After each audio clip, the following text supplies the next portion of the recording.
వచ్చే జనవరి 3వ తేదీ అత్యంత విశేషమైన రోజు. ఈ రోజున కేవలం వైకుంఠ ఏకాదశి మాత్రమే కాదు, అత్యంత అరుదైన శివ ముక్కోటి కూడా కలిసి వస్తోంది. అందులోనూ ఈ జనవరి 3 శనివారం కావడం విశేషం. ఈ అద్భుతమైన రోజున మీరు విష్ణు ఆలయంతో పాటు శివాలయానికి వెళ్ళకపోతే ఆ ముక్కోటి ఏకాదశి పుణ్యఫలం పరిపూర్ణం కాదని పెద్దలు చెబుతారు. అసలు శివ ముక్కోటి అంటే ఏమిటి? శనివారం నాడు వచ్చిన ఈ పర్వదినాన పరమశివుడిని ఎలా పూజించాలి? ఈ చిన్న రహస్యం తెలుసుకుంటే మీ జాతకంలోని దోషాలన్నీ తొలగిపోతాయి. అదేంటో ఈ వీడియోలో పూర్తిగా తెలుసుకుందాం. నమస్కారం.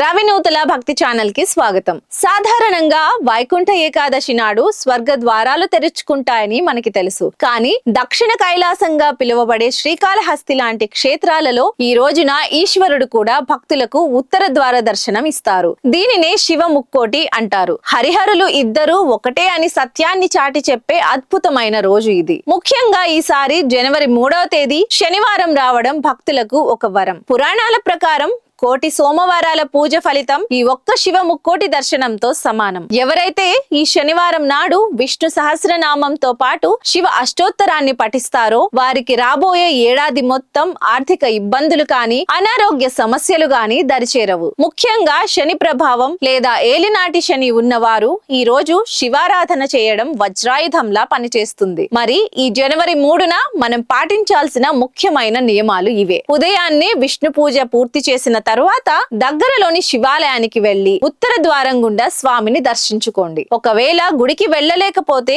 ఇంటి వద్దనే ఉత్తర దిక్కుకు తిరిగి నమస్కరించండి. శివలింగానికి ఆవు పాలతో అభిషేకం చేసి మారేడు దళాలను సమర్పించండి. కాబట్టి ఈ జనవరి 3న ముక్కోటి ఏకాదశి నాడు కేవలం వైకుంఠ ద్వారమే కాదు, కైలాస ద్వారాన్ని కూడా దర్శించుకొని ఆ పరమశివుని అనుగ్రహాన్ని పొందండి. ఈ వీడియోలోని విషయం మీకు నచ్చితే లైక్ చేయండి. ఈ ముఖ్యమైన తేదీని అందరికీ గుర్తు చేసేలా మీ మిత్రులకు షేర్ చేయండి. ఇలాంటి అరుదైన భక్తి విశేషాల కోసం మన రవినూతల భక్తి ఛానల్ ని ఇప్పుడే సబ్స్క్రైబ్ చేసుకోండి. ఓం నమః శివాయ.